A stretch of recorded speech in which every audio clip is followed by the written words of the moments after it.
so often, a visit to a bookshop has cheered me and reminded me that there are good things in the world. Vincent van Gogh, 1877. Van Gogh wrote those words in a letter to his younger brother Theo van Gogh, and now, nearly 150 years later, I know what he meant. In the minds of many, the collection of books is considered a lost art. However, some bookstores are doing better than others, and these are smaller independent bookstores, and I went to go investigate why this is. My first stop was Arcadia Art and Rare Books. Open since the 1930s, this business has dealt in the trade of rare books, often catering to collectors.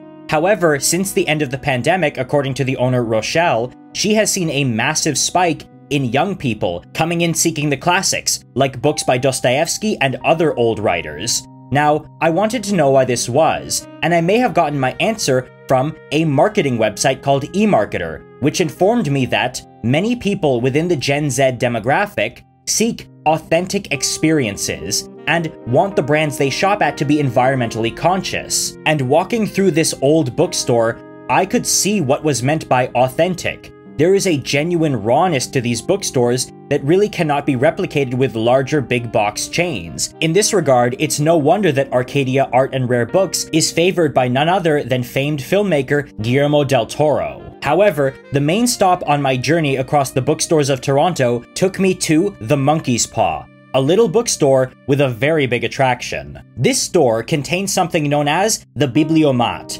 that being a vending machine which, for $5, can produce a completely random book, with no two being alike. People from across the world and of all walks of life have praised this art piece turned international attraction. So I paid a visit to store owner Stephen Fowler to check it out myself. So the Bibliomat, yes, everyone asks about the Bibliomat. You know, the original concept was I had a lot of, like, interesting, somewhat worthy old books in a basement that I just wanted to find homes for, and I wanted to find a gimmick to put them in people's hands. Came up with the idea of a randomizing vending machine. A friend of mine actually built it for me, and literally it was installed for like a week or two before it became this crazy viral phenomenon online. Well, I've worked in the secondhand rare book trade basically my whole life. So I started in about 1988 or so in California, and I opened this store in '06 in Toronto. We get all sorts of customers in the store, enormous variety of people. Surprising numbers of them are quite young. Many of them are very inexperienced with books and with bookstores.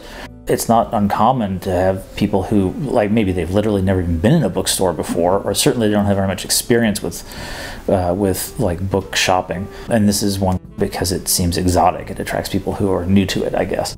We have a lot of tourists because of the novelty of our vending machine at the back there. It's sort of this weird viral phenomenon. It's been incredibly, like, world famous for, what, 13 years now. People still come to the store constantly to use it. So that attracts a whole different set of people, sort of tourists and curiosity seekers. But, you know, we are not like other stores where we offer an unusual browsing experience. The pandemic period was extremely hard for our store, not really financially, because, you know, we had help from the government and whatever, but sort of psychically, I would say.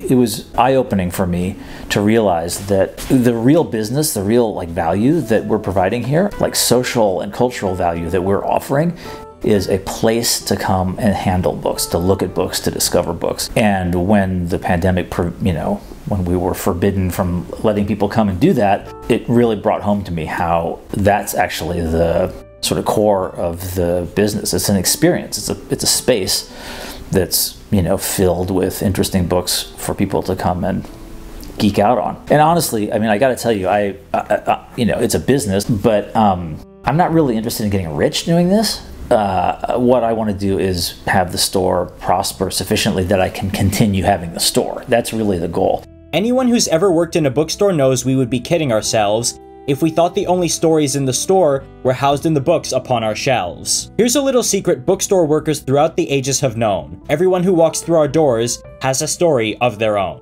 Jim Yerman, 2023.